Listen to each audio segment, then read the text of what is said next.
দক্ষিণী সিনেমা করছিলেন, ভালোই ছিলেন। কোনোটা সুপারহিট, কোনোটা মোটামুটি ব্যবসা করছিল। কিন্তু পুষ্পা দ্য রাইজ যেই মুক্তি পেল, রশ্মিকা মান্দানাকে নিয়ে উন্মাদনা অন্য মাত্রায় পৌঁছে গেল। দক্ষিণ ভারতের ছোট পরিসর থেকে হয়ে উঠলেন ভারতের সবচেয়ে জনপ্রিয় অভিনেত্রীদের একজন। সামাজিক যোগাযোগ মাধ্যমে ছবি পোস্ট করলেই যেন অন্তর্জালে ঝড় ওঠে।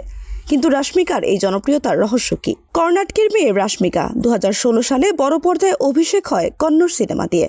এরপর করেন তেলুগু সিনেমা। সবগুলোই কম বেশি ব্যবসা করেছে, তবে আলাদাভাবে রশ্মিকাকে মনে রাখার কারণ ছিল না। রশ্মিকার ক্যারিয়ার নতুন গতি পায় 2018 সালে তেলুগু সিনেমা গীতা গোবিন্দম দিয়ে। অল্প বাজেটে নির্মিত এই রোমান্টিক কমেডি সিনেমাটি সুপারহিট হয়। সঙ্গে শুরু হয় বিজয় দেবরাকোন্ডার সঙ্গে জুটি। ছবিটি তরুণ দর্শকেরা ব্যাপক পছন্দ করেন।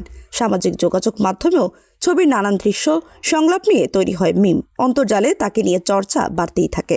এই সিনেমায় পাওয়া জনপ্রিয়তা আরও ছড়িয়ে পড়ে ডিয়ার কমরেড দিয়ে। 2019 সালে মুক্তি পাওয়া ভারতকর্মার সিনেমাটি নানা কারণেই গুরুত্বপূর্ণ।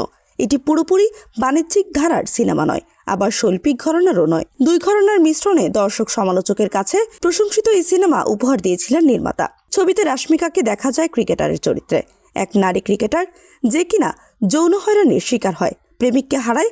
এমন জটিল মনস্তত্ত্বের চরিত্র পর্দায় দারুণভাবে তুলে ধরে নিজের অভিনয় দক্ষতার জানান দেন রশ্মিকা। তরুণদের কাছে তার গ্রহণযোগ্যতা আরও বেড়ে যায়। এরপর সারিলেরু, নিকি ভারু, বিস্মা, সুলতান ইত্যাদি সিনেমা দিয়ে সিনেমা দুনিয়ায় নিজের জায়গা আরও পোক্ত করে ফেলেন রশ্মিকা। তবে এই অভিনেত্রীর জীবন আমূল বদলে যায় পুষ্পা দ্য রাইজ দিয়ে। 2021 সালে মুক্তি পাওয়া সুকুমারের ছবিটি দিয়ে পুরো উপমহাদেশ জুড়ে পরিচিতি পান। পরের গল্পটা সবারই জানা। রশ্মিকা এরপর কয়েকটি হিন্দি সিনেমা করেছেন। চলতি মাসে আবার হাজির হয়েছেন শ্রীভাল্লি রূপে। পুষ্পা 2-তে তার অভিনয়ের জায়গা ছিল আরও বেশি, সেটার পূর্ণ সদ্ব্যবহার করেছেন তিনি। সব মিলিয়ে এখন প্রযোজক ও পরিচালকদের কাছে রশ্মিকার ব্যাপক চাহিদা। পুষ্পা 2, এনিমেলের মতো ব্লকবাস্টার হিট সিনেমার অংশ যিনি, তার চাহিদা তো থাকবেই।